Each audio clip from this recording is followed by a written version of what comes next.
All right, everybody. Welcome to season one, episode two of Josh and Friends.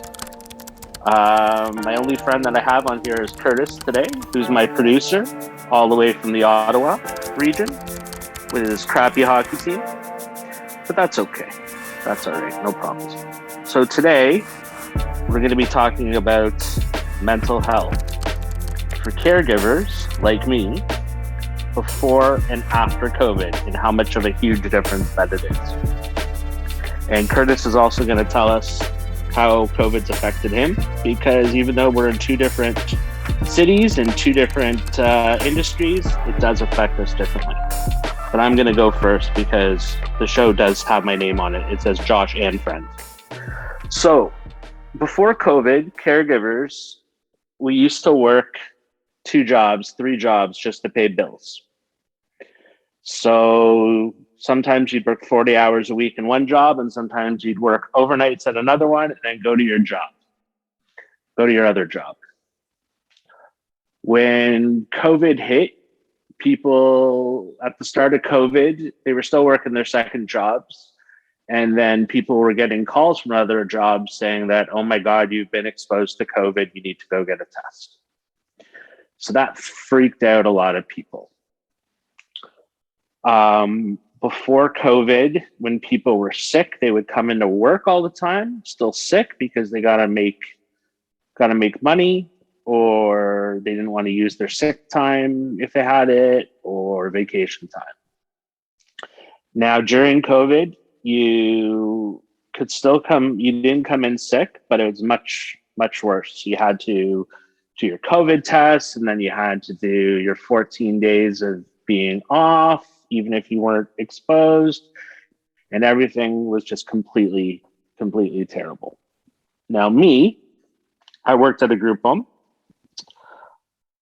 I was in a group home one day when we were having a meeting with the supervisor, and people were getting calls from other organizations. When they got the calls from the other organizations, they were told that they were exposed and everyone had to leave. So for me, that freaked me out. I finished that shift and never went back until 5 or 6 months later in a different job. I couldn't hack it. I was coming home to a father who was 80 years old at the time.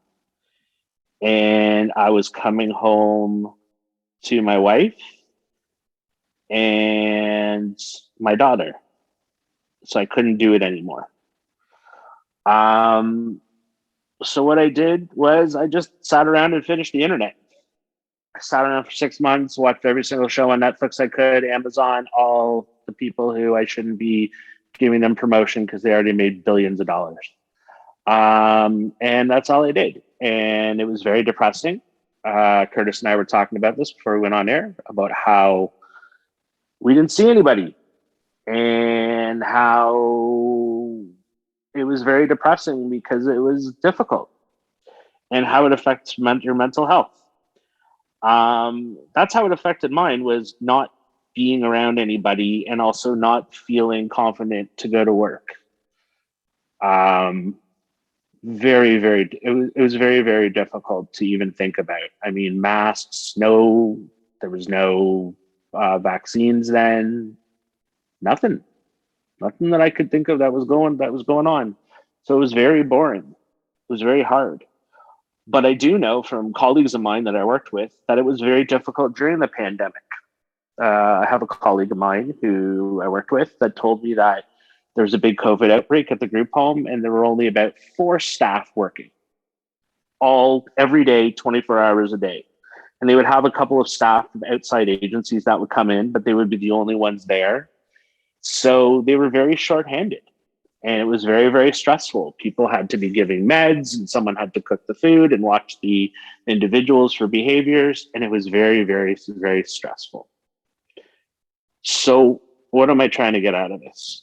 So before COVID, when we would not think about any of this kind of stuff in terms of taking care of our own mental health, we would take mental health days where we would just stay home or we would just not go to work because we couldn't deal with it. because in our line of work, we're dealing with people with high behaviors, lots of needs, physical, emotional, all your activities, daily living. So we would be able to do that. But there's only so many days that you can get away with doing that. And you would come in sick, and some people would be sick, but some people would be sick just from the mental health stress of working in our industry. One of the things that people do is they go away on long vacations, 2 to 3 weeks in a lot of foreign countries, which kind of recharges them and helps them with their mental health. But you couldn't do that during COVID. Couldn't go anywhere. So when you're taking your day off, you're basically going home and watching Netflix and not being able to go anywhere, except for grocery stores and pharmacies, which had long lineups, which of course still made people on edge. So one of the things that I was doing for my own mental health was on Netflix, I was watching stand-up comics. Um, it produces endorphins inside your brain to make you happier if you're laughing at the jokes, and it definitely changes your mood. So I used to watch a lot of them, still do actually, a lot of the time. People I know would do other things. I know someone who did a lot of knitting during the pandemic, and that kind of calmed her down because she was concentrating on one thing, and she was able to just kind of de-escalate that from there, doing that kind of work. During COVID, a lot of people really didn't get any kind of de-stressors, because when you're going to work and you're coming home, and you're going to work and you're coming home, it's very hard because everyone who's in your home has been probably stuck at home. So they're also stressed out. So it was just a very difficult thing overall. Curtis, Yes. tell me something.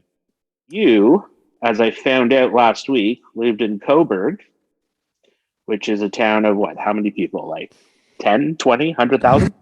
Yeah, I think it's like 18. 18. 18,000. Is it one of those towns where like every time someone's born, they like change the population? Yeah, pretty much. I mean, it is very small. Everyone really knows each other, but it is growing now, to be honest. But in the Tell me context of something. this story, yes. So you're in a town of 18,000 people. Everything's closed down because you can't go anywhere except for the grocery stores. What did you do during COVID wave one and two and half of three in order to ease your mental health from, I'm going to take a guess, not doing anything, probably not very much employment, and you probably finished the internet? Yeah. Yeah. Well, especially finish the internet because I was in a small town. We don't have they don't have like high speed unlimited internet plans. It's all there's like caps and it's very slow. So at first, it was kind of fun. Like not the situation, but the kind of like, oh man, I gotta be home and I can do whatever I want and a grace period of just like the newness of it. And then it kind of changed quickly and became watching Netflix and just doing like anything to just make the time pass. Clearly going to be here for a while, so I need to kind of, yeah, like take care of myself. I need to start making better choices. And for me, that was really leaning on music. I was always into music, but I never made it. I figured it was the best time, so music really got me through. But at the same time, it was still very odd because I didn't see anyone, and there was a big adjustment period to you know how you're going to communicate with people now and how you're going to work and all these things. And although music helped, it definitely was still very impactful towards my mental health. So what you're saying is basically the same thing. The key to when you were during COVID, when you had nothing to do and you knew that you're at your breaking point because couldn't go anywhere, couldn't see anybody, nothing, that you put yourself into something constructive. Absolutely. Yeah. And I mean, there are other things I could have done, I guess, but it was hard, like it was just kind of a very stagnant period and time went by very quick when you were doing the same thing. But yeah. And that's what a lot of people did. And now that, the pandemic is not finished, it's close to maybe an endemic once all the kids get vaccinated. There's so much more to do. But here's the great part about living in Toronto. That was awesome. And one of the other things I did that I didn't mention was I would go for drives. And I would drive, I live just at the tip of Thornhill in Toronto. I would drive from the tip of Thornhill, Toronto to right down to the lakeshore in 20 minutes. 20, not 200 minutes like usual, 20. And the movie industry was still going on. So there was lots of stuff being filmed. So I would watch stuff being filmed downtown just to entertain myself, just to keep myself occupied. And my wife would sometimes come with me. My daughter would sometimes come with me. But I consistently did that like every day, if not every other day, because otherwise it was complete boredom. And that's why your mental health is so important now, before, during, and after COVID, is knowing what works for you and trying to do it on a daily basis, consistently, no matter what's going on. And COVID challenged us. It challenged us to figure out how we're going to deal with our mental health without using pharmaceuticals every day, if you could avoid it, or any kind of street drug. And a lot of people, it was very unsuccessful because it was a complete switch from what you're used to doing, always being on the go, go, go.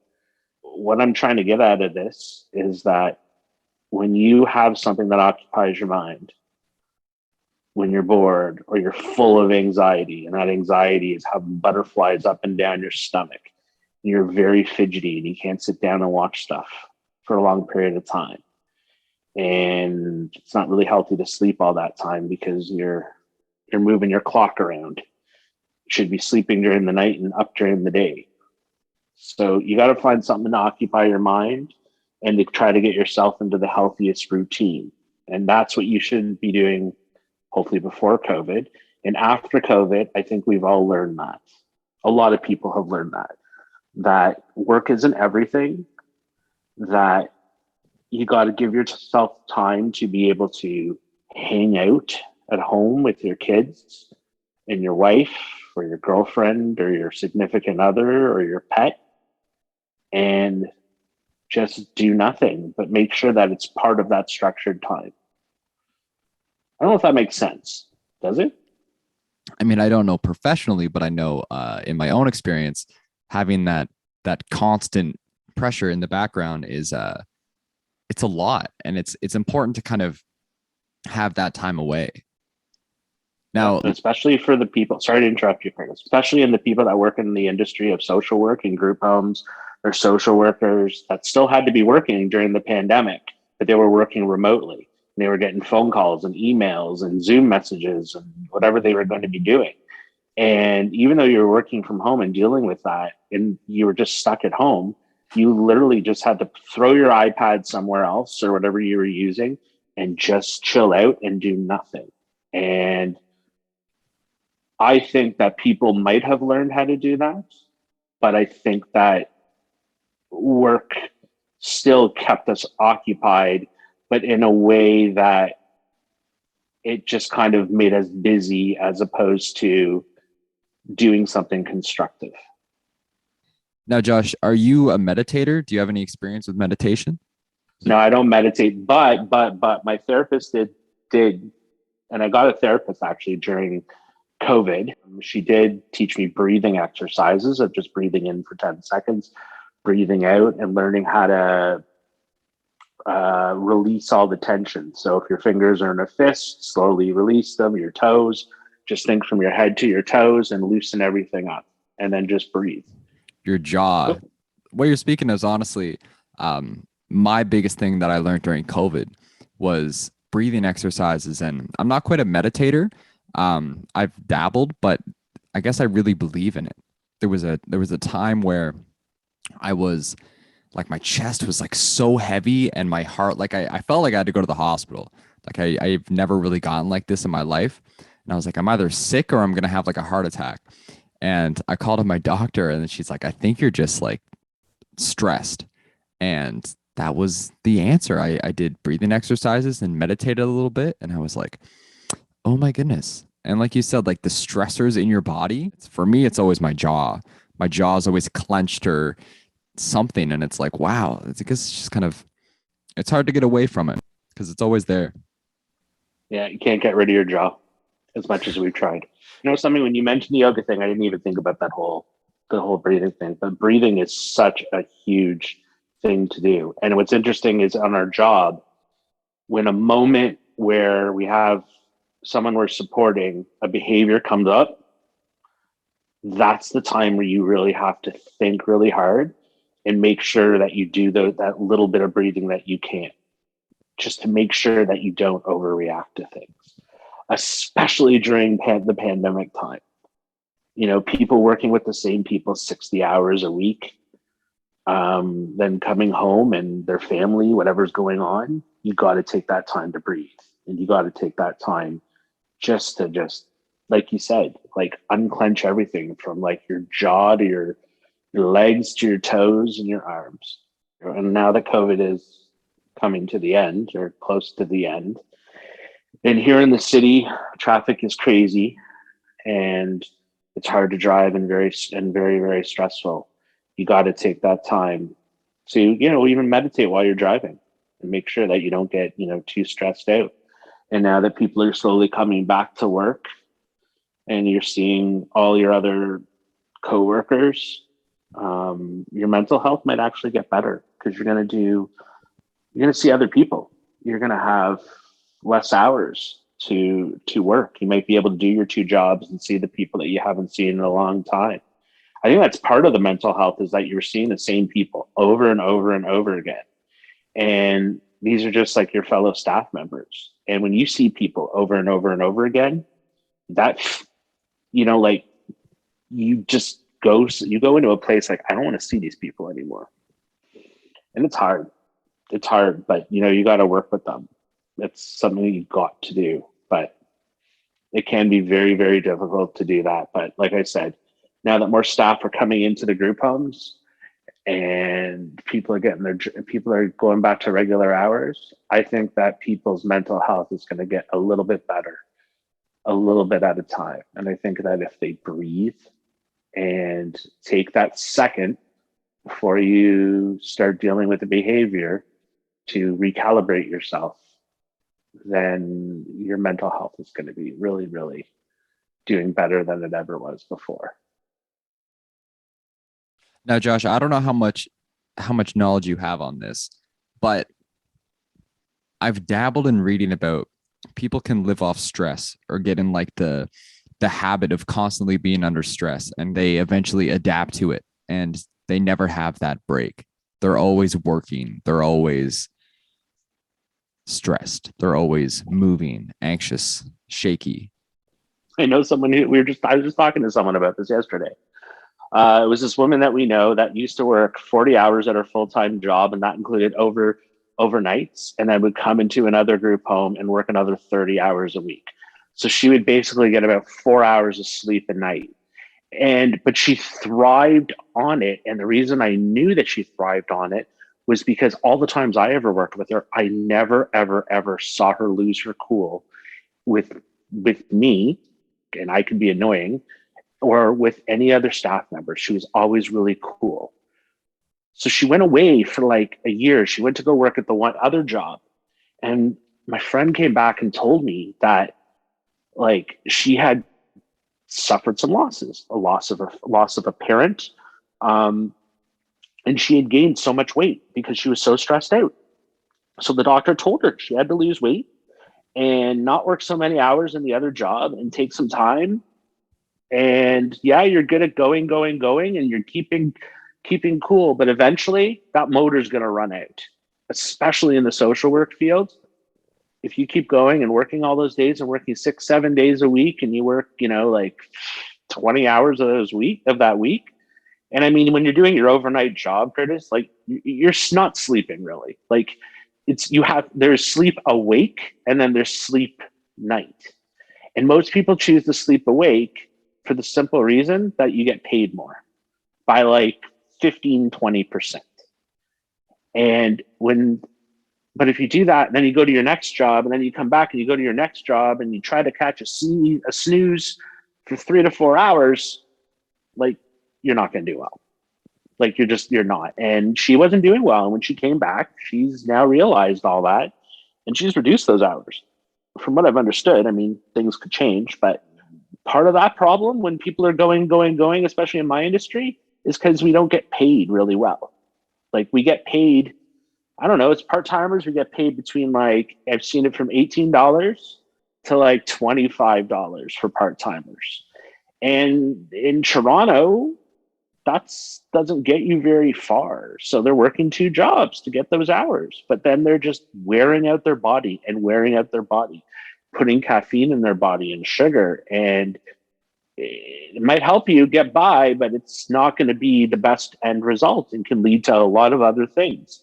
So like those people might be able to do it for a while, but they're going to have a medical issue, most likely a heart attack, a stress attack, like what you were feeling, which has a fancy name, which is not an inflammation of the heart, but it feels like it's a heart attack, but it's the muscle, but it mimics a heart attack, but it's not actually near the heart. Though that's stress, 110%. And those people, they're going to feel it. They're going to feel it. And yeah, people thrive, like you said, but you can only thrive for so long. I'd like to give a special shout out and thank you to the homie Nuno. His production name is Nuno Where the Perks. I put his info in the description. He did the intro music. It is off his new EP called Office Hours. And yeah, it's really great. You should go check it out. Right now, you're hearing Blah Blah by the homie Keenan. His production name is Snowy. I put his SoundCloud and Instagram in the description as well. So make sure you go check him out. Got to give a shout out to the guy who did my graphics. His name is Future Creative. He was really good, very professional. His phone number, if you want to get any kind of graphic design, is 438-499-0820. Or you can reach him on his email at futuregroup77@hotmail.com. Second edition of Josh and Friends. Third edition is going to hopefully be our first guest, whose name is Amanda, who has a master's in sexuality. And we're going to talk about sexual health with people with intellectual disabilities.